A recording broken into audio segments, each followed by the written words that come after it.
Thread কালচারের অভিযোগ নতুন কিছু নয়। জানা গেছে জুনিয়র চিকিৎসকদের তরফের আগেও একাধিকবার আশিস পান্ডে সহ 52 জনের বিরুদ্ধে থ্রেড কালচারের অভিযোগ করলেও পরবর্তীতে একজনের নাম বাদ হয়ে যায়। এরপর একই সঙ্গে আরও 9 জনের বিরুদ্ধে ওঠে এই অভিযোগ। জুনিয়র চিকিৎসকরা অভিযোগ তুললেও আরজি করের তরুণী চিকিৎসকের মৃত্যুর পর এই থ্রেড কালচারের বিষয় খতিয়ে দেখেন হাসপাতাল কর্তৃপক্ষ। এছাড়াও বিভিন্ন বিভাগীয় প্রধানদের নিয়ে মোট 7টি সদস্যের কমিটি গঠন করে শুরু করেন তদন্ত।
বিষয়ে জুনিয়র চিকিৎসকরা কি বলছেন দেখুন।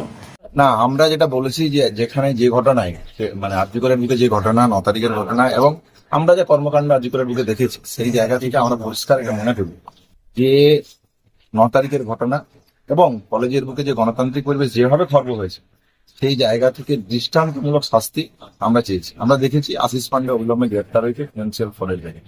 তাহলে কি পরিমাণ ফিনান্সিয়াল ফ্রড চলতো এই আরজি করের বুকে, সেটা আরজি করের শুধু ছাত্ররা নয়, আরজি করের টিচার, আরজি করের যারা অথরিটি মানে লোকাল অথরিটি পোস্টে ছিল সেখান থেকে সবাই এবং নতুন প্রিন্সিপাল এমএসিপিও আমার মনে হয় যে সিবিআই কে যেভাবে তদন্ত প্রক্রিয়ায় সাহায্য করতে গিয়ে তারাও আমার মনে হয় একটা জায়গা অব্দি ওয়াকিবহাল। ইনকোয়ারি কমিটি আমরা এই জন্যই চেয়েছিলাম যে ইনকোয়ারি কমিটি হোক, ইনকোয়ারি কমিটি একটা জায়গা অব্দি পুরো বিষয়টাকে দেখুক। আমরা ধৈর্যের পরিচয় দিয়েছিলাম। আজ কলেজ কাউন্সিল বসছে, আমরা সমস্ত যা অভিযোগ দিয়েছিলাম সেই লোকাল ইনকোয়ারি কমিটি কি রেকমেন্ডেশন সেটা দেখবো এবং আমরা মনে করি যে আশিস পান্ডের গ্রেপ্তার এবং স্পেসিফিকলি যে মানে সংখ্যাটা আছে এখানে সেই জায়গা থেকে 10 জন 12 জন থেকে শুরু করে শুরুর যে 37 জন 38 জনের কথা বলা হচ্ছে এই নামগুলো আমরা দেখব এবং আমরা দেখবো যে এদের দৃষ্টান্তমূলক শাস্তি যতক্ষণ না হচ্ছে আরজি কর এই জায়গায় কোন রকমের কোনো কম্প্রোমাইজ করে না। এবার ব্যাপারটা হচ্ছে কিভাবে কি দোষ আছে সেগুলো আপনারা জানেন, অনেকেই অনেক রকম দোষ করেছে, সেই অনুযায়ী স্যারেরা একটা মানে বানিয়েছেন, সেই নিয়ে আমরা এখন আলোচনা করব। শুধু সাসপেন্ড নয়, বাদ বাকি কী মানে নেওয়া যায় লিগ্যাল দিক থেকে সেই জিনিসগুলো আলোচনা হবে। 55 জনের বিরুদ্ধে কি এখানে অভিযোগ উঠে আসছে? হ্যাঁ হ্যাঁ, ওরকমই আছে। আমি এক্স্যাক্ট নাম্বারটা বলতে পারবো না, খেয়াল নেই, তবে হ্যাঁ এরকম কাছাকাছি এরকমই আছে নাম্বারটা।